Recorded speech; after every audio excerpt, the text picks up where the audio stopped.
दे बहिनी हमर भेल जे गलती गे आब जेब गाम बहिनी अही बेर जल्दी गे सामा में एब बहिनी गे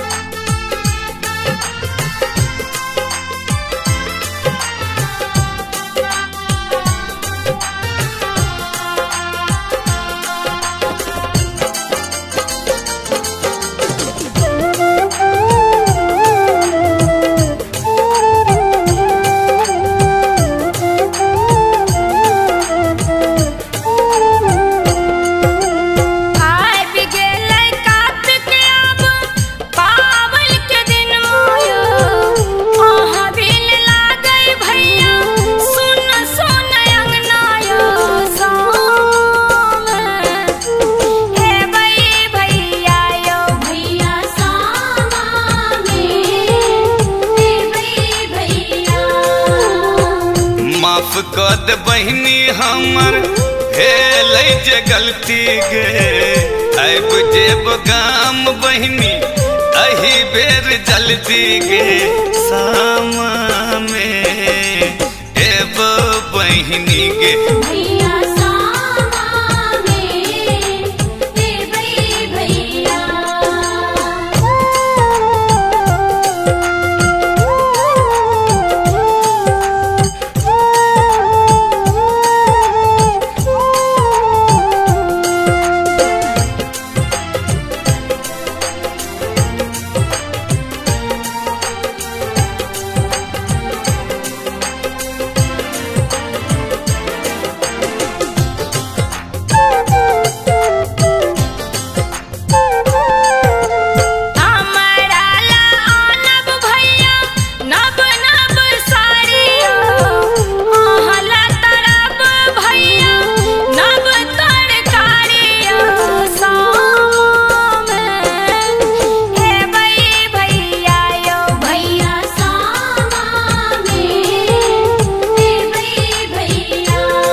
अनुभव बहिन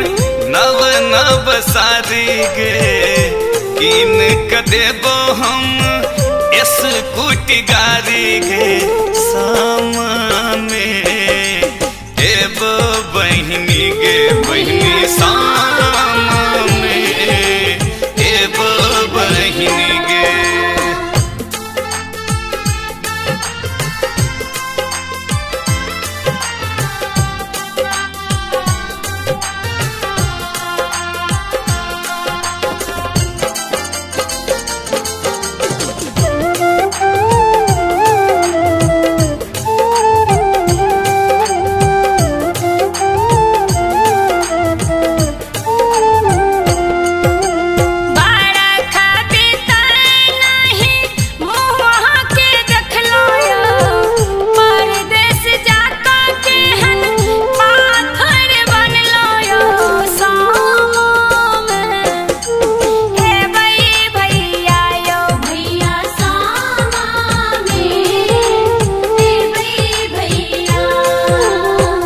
सबटा शिकायत तो हर दूर अई बेर करबोगे